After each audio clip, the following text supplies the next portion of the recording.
Y bueno, no sé cuál fue, Diego, tu primera impresión en cuanto a lo que sucedió, cuando te enteraste esta tarde, cómo se venía trabajando. Bueno, la impresión, ante todo, buenas noches, Tomás, y a toda la audiencia. La impresión fue, bueno, una sensación de conmoción, de tristeza para toda la gente que trabaja en el Aeropuerto Internacional de Ezeiza, para la localidad también, quienes vivimos en Ezeiza, obviamente que esto tiene un impacto importante, se siente de verdad.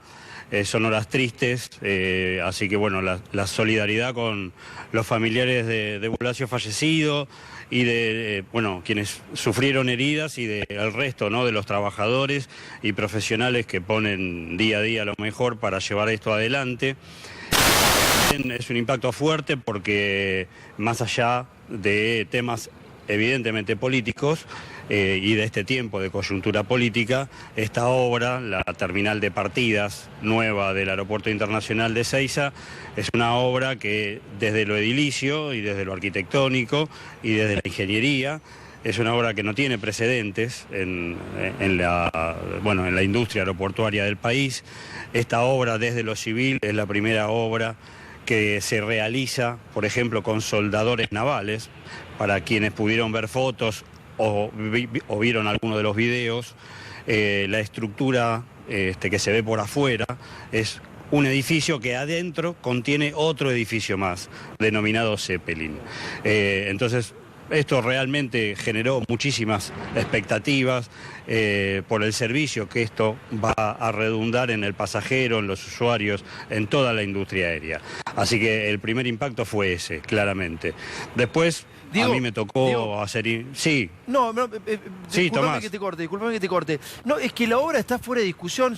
Nos damos cuenta que es una obra quizás tan necesaria en Ezeiza, que es una obra faraónica, que puede ser importante desde lo político. El problema es, primero, quiénes fueron los contratistas, ahí hay un negocio tremendo, y segundo también el por qué el acelere en campaña. Porque el problema acá ya no se trata solo de corrupción, se trata de que se llevan vidas para tratar de inaugurar esta obra el día lunes. Y entonces ahí radica el verdadero problema. Ahí empieza la inseguridad del propio trabajador.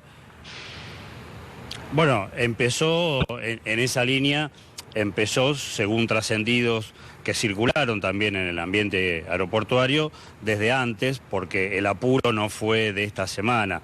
Siempre había rumores, rum, llamémosle de la manera que más nos guste, de que se venían realizando algunos procedimientos de manera poco prolija o se superponían tareas para ganar tiempo.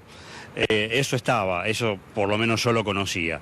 Me parece que por estas horas también la información que fuimos conociendo oficial y pública es por parte de Aeropuertos Argentina 2000, que es el concesionario del aeropuerto. Acá hay que tener presente dos cosas. Una, hasta ahora, por lo menos a mí no me llegó ninguna información oficial del Ministerio de Transporte ni del organismo regulador del Sistema Nacional de Aeropuertos, ORSNA, que depende del Ministerio de Transporte.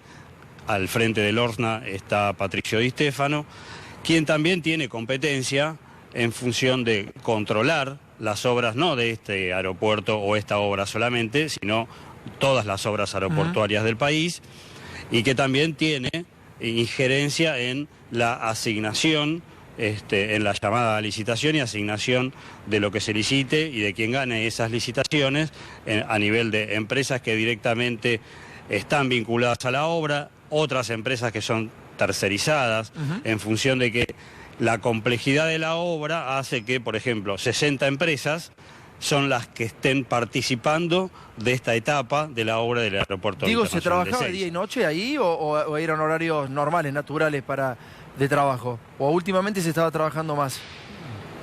Sí, hace aproximadamente 3 meses o 4 meses, si mal no recuerdo, empezó a trabajarse casi H24, o sea, las 24 horas del día, con diferentes turnos. Obviamente se implementaron turnos nocturnos, desde la complejidad precisamente que se trata esta obra. Diego, pero ¿sabes qué pasa? Lo que también lo que también, este punto me parece importante. Dale. Lo que se rumoreó desde hace bastante tiempo es que desde el organismo regulador no había una persona o un grupo de personas que precisamente estuvieran enfocadas en la macro, ¿no? En cómo vos encadenás los diferentes eslabones para hacer la cadena que finalmente llegara a un buen puerto en donde la obra se haga en tiempo y forma y sin lamentar víctimas fatales como en el día de hoy, ¿no? No, yo me imagino la pregunta que haría... Sí, no, me imaginaba la pregunta que haría cualquier fiscal, digamos, porque estamos tratando de ver responsabilidades políticas claramente, porque esto ha sido una tragedia claramente. Ya cuando hay muertes y hay heridos y hay afectadas familias, obvio, evidentemente que hay tragedias y son tragedias que se pueden evitar desde lo político, lamentablemente, porque se tiñe lo político acá, porque se apresuraron para esto. Si yo fuera fiscal, preguntaría, señores, ¿por qué se apuraron para hacer esta obra? ¿Por qué se apuraron para inaugurarla? ¿Quién fue el que la apuró a la obra para inaugurarla?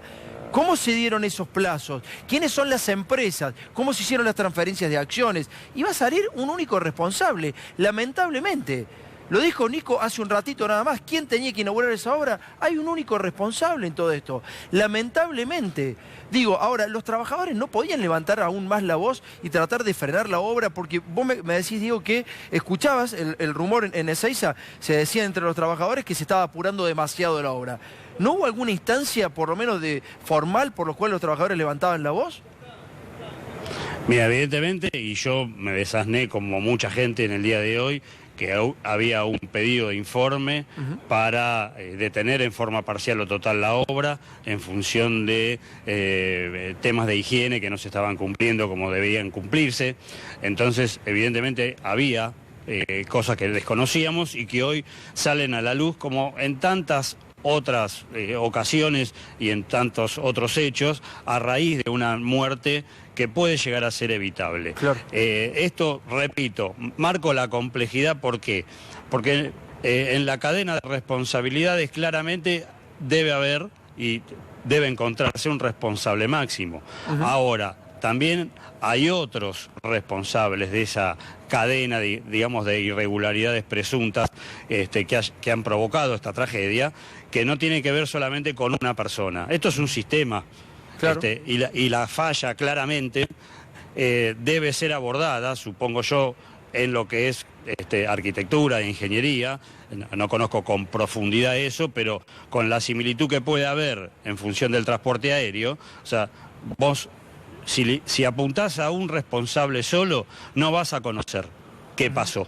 O sea, porque no, está claro, la cadena de sucesos, claro, la cadena de sucesos y quienes estuvieron a cargo de los organismos pertinentes como parte de esos hechos, bueno, serán muchos y es fruto de una investigación que yo te diría no solamente va a quedar en la justicia federal, si se investiga como debería investigarse, calculá que en el mundo se estudia la generación de una rama del derecho que sea el derecho aeroportuario. Está bien. Porque en el aeropuerto internacional de Ezeiza transita una cantidad de gente a nivel laboral que es una ciudad. Esto es un organismo vivo. Diego, muchas gracias, viejo, por esta conversación.